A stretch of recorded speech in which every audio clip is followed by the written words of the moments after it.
Well, let me just put it to you this way. Just like you can see the meta nature, show me the Kushite street. You ain't gonna be able to do it. Right. Because it doesn't exist. All right. Second is that you're talking about Diodorus Siculus. You're talking about a Roman and Greeks and stuff like that. You're talking 30 BC to 3 BC. That doesn't mean a thing. Mm-hmm. We're talking something that go way back before that. Let me just show you something. There's a book called The Southern Thing of the Gods in Southern Africa, the Temple of the Southern Gods in Southern Africa. It goes back to either 15 to 16, to 160,000 years ago. On the plateaus in Southern Africa, they have three stones representing Orion's belt. It goes back that far, and they made a megalith inside of a circle.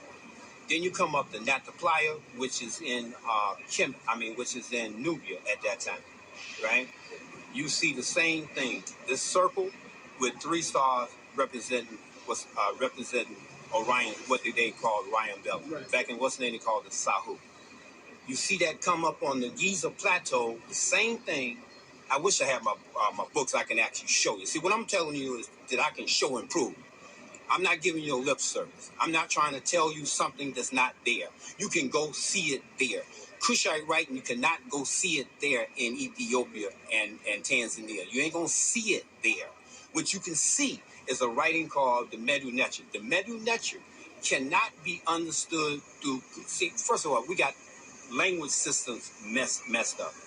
Language systems are classified. You can argue with the names of the language systems if you want to, and say it should be named as fine. I'm not going to make that argument. But I'm talking about it's a genetic link in these genetic systems and what they're called Semitic language. Now, you can argue with that, but we're talking about a group of languages that are genetically linked to each other. Just like we use Indo-Aryan languages, it's genetically linked to each other, or what they call the Germanic languages and so on and so on. And then you can move now to African language, Bantu languages. Now, I tell you, we can argue with these labels if you want to, but that's cool. But that doesn't negate the fact that they have what? A genetic link to each other. And that's why you can group them as a language system. Now, you can take those languages from, and I'm saying from China to Europe and Semitic in between. Those language systems are hierarchical in structure. They are patriarchal. Not only are they patriarchal, they are warrior languages. So we're dealing with warrior language. If you go to Bushido with the Japanese and the Chinese, which is the sword, you go to the knights, you go to the Greeks and Romans, the warrior class. You can take that to the Germans with Thor and the guys. Okay, what I'm saying is that we're talking about culture. We're talking about different ways of thinking. You cannot understand Egypt and talk about Egypt when you're using those language systems. There's no impact on the Egyptian language from Sumeria, as well it is Kemetic languages going out there. Why? Because Egypt was a superpower. Up until this is important. Let me go back to Nataplaya for a second. At Nataplaya, they had a 26,000-year cycle. It's actually not 26; it's 25,960. But I'm just rounding it off because it's for cycle in that thing. It's actually there. It's done by astrophysicists. You can go see it yourself. You have to take my word. I'm telling you where it's at. It's Nataplaya. It is in southern Egypt today. Okay, or what they call Upper Egypt. Now. At that place, at what's the name, you got that 26,000-year cycle. Now, in order for you to do that, you got to see at least one more to confirm that the first one that you've seen was right. So now we're talking about what? Over 50,000 year cycle. But to be absolutely sure, unadulterated, it's got to be at least 75,000 years that we're talking about of African consciousness. Ain't nobody can sit up there and prove that and deal with that kind of consciousness. And it goes back to 160, what I told you about that other book before. And I can show you the books to go along with what we're talking about. Yeah, I can show you the book. I can show you the diagram. They are still there. You can go and see them today. Now, the reason why I said that, them so-called Sumerians, or them so-called Akkadians, them so-called Canaanites, you know that they didn't have a solar map until 600 BC. Did you know that? Did you know that? They did not have a 365-year cycle, and the first time that they came up with a 365-year cycle, it came up with it 363. Then they finally moved to 365. Do you know we the only people that had 365 and a quarter and some change, and we did it every 4 years? As I start lining up with Sirius, and the sun line up with Sirius every 4 days. And see, the reason we know that is because if you look at the Egyptian calendar, you will see that the rising and the of the sun and Sirius at the same time would go to every 4 years would be 461 days, right? So if you're using just a 365-day calendar, you know that you're off. Let me make this statement to you, Lord Abbott. Well, like I said, for that kind of conversation, you have to be very, very technical about stuff like that. Now, about the Canaan story. No, you have to be able to show in the Meta-Netra where it actually says Canaan, and you're not going to find that. You're not going to find Canaan in the Meta-Netra at all. And so, therefore, that's why people never show you that. Right. They never show you. They'll tell you that, but they don't show you that. Information. Yeah. Yeah. So I keep my information. And okay, all right, cool. But the thing is that Africans do not start in Canaan. Africans come out. Canaan is in Africa. Further down than that. Where we came from southern Africa, and we came down the Nile River. We came down from Ethiopia. We came from Punt. We even came from the Congo and other places like that. And we also came from Uganda, which is the white Nile. The blue Nile is Ethiopia. And the reason why I say that is because you can got a complex and you get this other Star of Deep Beginnings by, I can't think of his name, but the book name is Star of Deep Beginnings. Finch.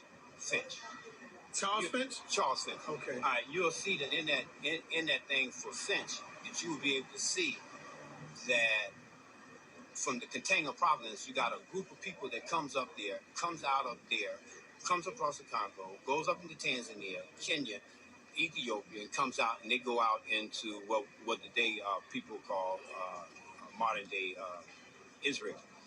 Back then, most people call it quote unquote Canaan, but that's not the name. And the Phoenicians are the same people. Them that because of the purple color that they used to produce, so they call them Phoenician. And so now we have the Phoenician, but what we're talking about is Canaanite. But the Canaanites are not the originator of any civilization. The civilization, like I said before, the count. In order to do what I was talking about before, you have to have a stable society, control your food.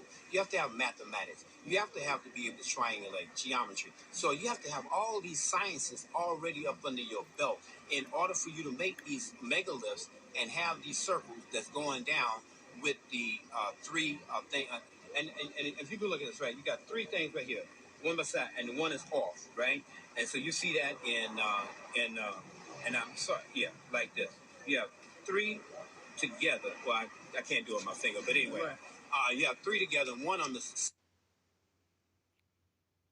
thing. You can see that. I mean, so mathematics and all this stuff that we're talking about, science, engineering, and all that stuff. This stuff starts in Africa, going all the way back to what we was talking about before. Okay, let me ask you this, man. Now, this right here, this question seems to rock the Moors when we say the Moors was involved in the slave trade, the transatlantic slave trade.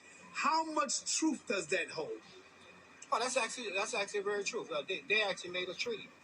United States first treaty was with the Moors in Morocco. Now, see, brother Lord Abbott. Yeah. How come? Let me ask this brother. Right now, so please excuse me. You'll see that they'll tell you that they were captured by their brothers for the Europeans. There's a book by Mervyn Hiskett named The Islamic Development in Western Africa. I believe I said that right. And he said that the slave trade was by no means a Muslim affair, but that it was largely conducted by non-Islamic coastal Africans. The story of Benin proves this, or the Dahomey, who sold and captured 3.1 million of our people. The only thing you have to do is look at all of the slave movies. Most of them are speaking the Arabic tongue, and they're Muslims, and they're praying to Allah. So that claim that the Moors, maybe there may have been a few hands involved, because many hands were involved, because the Moors were the first ones to enslave the Europeans. But to say that the Moors was involved in the slave trade when it was the Moors of Islam that was getting captured and brought over here, I mean, that's moot. And you would have to show and prove that. All right, brother. I'll get him sorted. Yeah. Well, all right. Like I said, the friendship is the Treaty of Friendship, 1779, with the Morocco, and that treaty was with Morocco because at that time the Europeans had put an embargo around Morocco because it's called the Wars of the Barbary Coast. And so what they was talking about, because the Barbary Coast, they was enslaving the Moors, the so-called Moors, the people from Morocco, let me put it that way, was going out and raiding Europeans for slaves. On the slave market, the Europeans was worth more than Africans. Also, the Ethiopians was less. Not less, but a little less than Europeans. I forget the figures, but I can get the figures for you. For them, and then you have the blacks, and then the people who was eunuchs got more money, and the people who had circumcised, the women who had been circumcised got more money. But a regular black didn't get as much money as the Ethiopians, and of course the Europeans was higher. Now, I'm saying that to say this: there's no evidence of the slave trade in Africa prior to invasion, including Egypt. Never mind what the Hebrews said about being enslaved in Egypt. They were never enslaved. Second, is that when we're talking about bondage and chattel slavery, nobody has seen that thing in the world as they see it in the Europeans and the Muslim world. The Muslims in Arabia was, at the time of the Prophet, was dealing with slaves. Oh, were they black? They black Muslims? No, they was a regular Muslim, right? Those Muslims went into Egypt in 639, finished conquering in 639, where they induced the black folks in Egypt to slavery. And at the same time, they went down into Nubia. The first time they went down in Nubia, they got slaughtered. The second time they went into Nubia, they had what they called the Baghdad Treaty. The Baghdad Treaty demanded slaves from the Nubians to come up there with other things that they were going to give the Nubians. Actually, not demanding, but they made a truce, and part of the thing was to get slaves from Nubia, what we call today Nubia. Can you say the source for that? I just told them the Baghdad Treaty. No. I got the treaty. I actually got the treaty. I got the treaty. On the point that I'm making now. Oh, I thought you were talking about the Peace and Friendship Treaty. My bad. No. Okay. No. But I actually got that treaty. Okay. And I know what that treaty says. Okay. All right. And that treaty demands a session of a treaty. And they accused the king in Nubia for not facilitating the treaty because they would send them blind, crippled people and old people for the fulfillment of the treaty.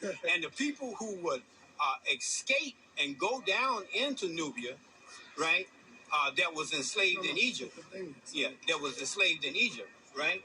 Right. That got away with it, right? Now, what I'm saying is in fact, is that the Nubians no way upheld the treaty. And the guy was complaining to them.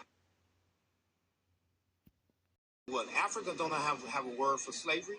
There's no word for jail. There's no word for old people's home. There's no word for all these things. All of these things are Asiatic and European inventions.